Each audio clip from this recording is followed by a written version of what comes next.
Hi friends, मी आज तुम्हाला research methodology या विषयावर बोलणार आहे.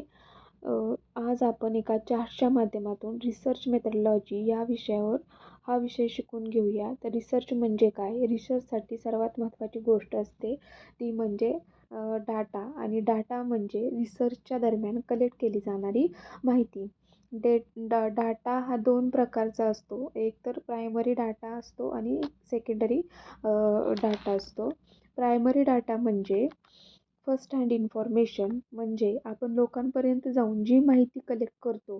फॉर एक्झाम्पल, जेव्हा आपण एखादी न्यू बाईक घेतो त्याला म्हणतात फर्स्ट हँड इन्फॉर्मेशन. आणि सेकंड हँड इन्फॉर्मेशन म्हणजे बाईक जुनी झाली तर आपण ती दुसऱ्याला विकून टाकतो. म्हणजे जो आधी रिसर्च केलेला असतो त्यातूनच आपला डेटा कलेक्ट करणे. अशी इन्फॉर्मेशन जी आधीच कुणीतरी कलेक्ट केलेली असते त्यातूनच आपण इन्फॉर्मेशन घेतो त्याला म्हणजे सेकंडरी डाटा म्हणतात. म्हणजे कुठून इन्फॉर्मेशन घेतो सेकंडरी डाटासाठी? तर न्यूजपेपर्स असतील, आर्टिकल्स, मॅगझिन्स किंवा इंटरव्ह्यू. म्हणजे स्वतः मेहनत आपण करत नाही किंवा लोकांपर्यंत जाऊन अभ्यासही करत नाही, त्याला म्हणायचं सेकंडरी डाटा. प्रायमरी आणि सेकंडरी डाटामध्ये काय फरक आहे हे आपल्याला माहीत असणं खूप गरजेचं आहे. या दोघांमध्ये काय फरक आहे? ह्या दोघांमध्ये पण इन्फॉर्मेशन कलेक्ट केली जाते. पण प्रायमरी डेटा म्हणजे पर्सनल डाटा कलेक्शन, म्हणजे लोकांपर्यंत जाणे आणि इन्फॉर्मेशन कलेक्ट करणे. सेकंडरी डाटा म्हणजे ऑलरेडी पब्लिश्ड आर्टिकल्स असतात. प्रायमरी डाटावरून आपल्याला करंट सोर्सेस विषयी समजते, म्हणजे जी इन्फॉर्मेशन असते ती फ्रेश असते. सेकंडरी डाटामध्ये पास्ट सोर्सेस म्हणजे पास्टमधील डाटा कलेक्शन करणे. प्रायमरी डाटा कलेक्शनमध्ये आपल्याला करंटमध्ये काय प्रॉब्लेम्स चालले त्याविषयी समजते.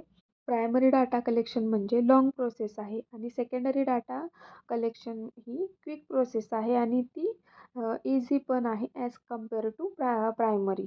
प्रायमरी डाटा कलेक्शनमध्ये सर्व असतो. फिजिकल टेस्टिंग असते, क्वेश्चन किंवा ॲन्सरिंग टेस्टिंग, इंटरव्ह्यूज असतात, केस स्टडी असते, खूप सारे ग्रुप डिस्कशन्स असतात.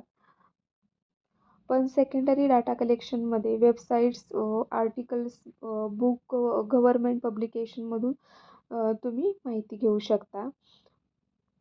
प्रायमरी डाटा कलेक्शन ही जरा एक्सपेन्सिव्ह असते, पण सेकंडरी डाटा कलेक्शन ही चीप किंवा ते मध्ये पण असू शकते. प्रायमरी डाटाचे एक ॲडव्हान्टेज म्हणजे तुम्ही स्वतः तुमच्या डाटाचे मालक असणार आहात. पण सेकंडरी डाटामध्ये असं नसतं. तुम्ही जे रीड करत असाल ते दुसऱ्या कोणीतरी पण रीड केलेलं असतं. म्हणजेच आर्टिकल किंवा जे न्यूजपेपर वगैरे हे कोणी पण रीड करू शकते. प्रायमरी डाटा कलेक्शनमध्ये तुम्हाला ट्रेंड इन्व्हेस्टिगेटरची गरज पडेल, पण सेकंडरी मध्ये नाही पडत. अजून एका टर्मचा वापर केला जातो, ती म्हणजे रिस्पॉन्डंट. रिस्पॉन्डंट म्हणजे काय आहे? तर ज्या लोकांपासून आपण डाटा कलेक्ट केला जातो, जसे की ज्यावेळेस जनगणना केली जाते, ज्या लोकांना आपण बोलतो त्या लोकांनाच रिस्पॉन्डंट म्हटले जाते. अजून एक कॉन्सेप्ट येते ती म्हणजे ॲनालिसिस. आणि ॲनालिसिसमध्ये 3 गोष्टी होतात. ऑलरेडी माहीत असलेल्या इन्फॉर्मेशनमध्ये आपला स्टडी सपोर्ट करत आहे किंवा दुसरी गोष्ट म्हणजे अपोज करत आहे. आणि तिसरी गोष्ट असते ती एक्झिस्टिंग नॉलेजमध्ये न्यू इन्साईट ॲड करत आहे. ही एक सिस्टीम आहे की ज्या पद्धतीने सायंटिफिक रिसर्च केला जातो. आता रिसर्चच्या डिफरंट स्टेप्स आहेत, त्या 9 स्टेप्स आहेत. फर्स्ट स्टेप जी आहे ती प्रॉब्लेम आयडेंटिफिकेशन, म्हणजे हे माहीत करून घेणे की काय प्रॉब्लेम चालू आहे आणि ज्याच्यावर आपल्याला रिसर्च करायचा असतो. सेकंड स्टेप आहे रिव्ह्यू ऑफ अवेलेबल लिटरेचर, म्हणजे प्रॉब्लेमच्या रिलेटेड जेवढा पण लिटरेचर आहे त्याचा रिव्ह्यू करायचा. थर्ड स्टेप जी असते ती प्रॉब्लेम फॉर्म्युलेशन आहे, म्हणजे तुम्ही क्वेश्चन तयार करत आहे की हा एक टॉपिक आहे आणि मी ह्या टॉपिकवरती रिसर्च करू शकते. चौथी स्टेप आहे डिसाइडिंग मेथडॉलॉजी, म्हणजे तुमच्या रिसर्चला क्वांटिटेटिव्ह रिसर्चची गरज आहे की क्वालिटेटिव्ह रिसर्चची गरज आहे. त्याच्यानंतर चौथी स्टेप आहे रायटिंग अ रिसर्च प्रपोजल. तुम्हाला या 4 स्टेप एका जागेवर करून तुम्हाला एक रिसर्च प्रपोजल लिहायचं आहे. रिसर्च प्रपोजल राईट करणं खूप खूप गरजेचं आहे, कारण सपोर्टसाठी म्हणजे गव्हर्नमेंटच्या सपोर्टसाठी ते खूप महत्त्वाचं असतं. त्याच्यानंतर 6वी स्टेप आहे टूल्स ऑफ डाटा कलेक्शन, म्हणजे डाटाला कलेक्शन करण्यासाठी तुम्ही कोणकोणते टूल्स यूज करत आहात. त्याच्यानंतर 7वी आहे कलेक्टिंग द डाटा. तुम्ही डाटा कसा कलेक्ट करत आहे तुमच्या रिस्पॉन्डंटपासून. आणि 8वी आहे analysis and interpreting the data. And the last writing the research report. त्याच्यानंतरची नेक्स्ट कॉन्सेप्ट आहे ती म्हणजे व्हेरिएबल्स. व्हेरिएबल्सचे 2 टाईप्स असतात. एक इंडिपेंडंट व्हेरिएबल अँड दुसरा आहे तो डिपेंडंट व्हेरिएबल. डिपेंडंट व्हेरिएबलला इन्फ्लुअन्स करणार. म्हणजे फॉर एक्झाम्पल जर घेतलं तर इंडिपेंडंट व्हेरिएबलचा आपण पॉवर्टी आणि डिपेंडंटमध्ये क्राईम घेऊया. तर पॉवर्टी एक इंडिपेंडंट व्हेरिएबल आहे, कारण पॉवर्टी म्हणजे गरिबी ही एक क्राईम वाढवतो किंवा गरिबी कमी किंवा जास्त होऊ शकते. म्हणजे व्हेरिएबल्स एक टूल्सप्रमाणे काम करते आणि त्याला कमी किंवा जास्त करून आपण रिझल्ट काय आला हे पाहू शकतो.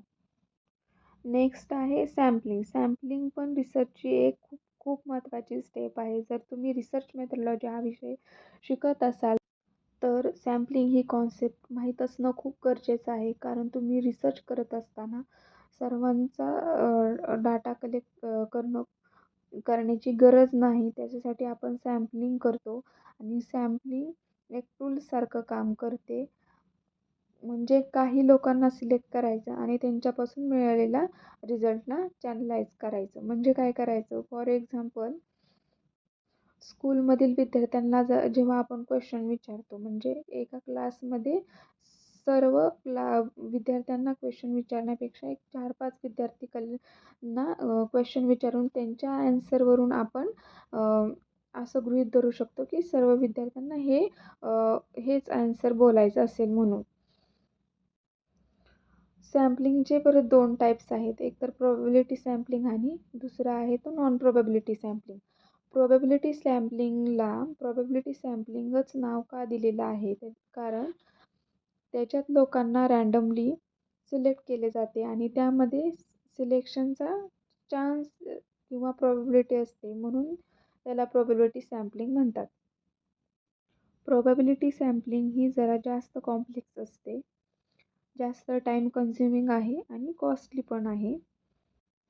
नॉन प्रोबॅबिलिटी सॅम्पलिंग म्हणतात, कारण याच्यामध्ये रिसर्चर जो आहे तो स्वतःच्या मनाने म्हणजे सब्जेक्टिव्ह जजमेंटच्या हिशोबाने सिलेक्ट करतो.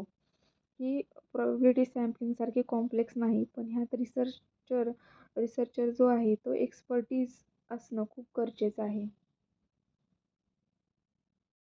प्रोबॅबिलिटी सॅम्पलिंग आणि नॉन प्रोबॅबिलिटी सॅम्पलिंगचे काही टाईप्स पडतात. त्याच्यामध्ये प्रोबॅबिलिटी सॅम्पलिंगमध्ये फर्स्ट टाईप आहे simple random sampling. Second type आहे स्ट्रॅटिफाईड सॅम्पलिंग. थर्ड टाईप आहे सिस्टमॅटिक सॅम्पलिंग आणि फोर्थ आहे क्लस्टर्ड सॅम्पलिंग. आणि नॉन प्रोबॅबिलिटी सॅम्पलिंगमध्ये convenience sampling, consecutive sampling, judgmental sampling, quota sampling and snowball sampling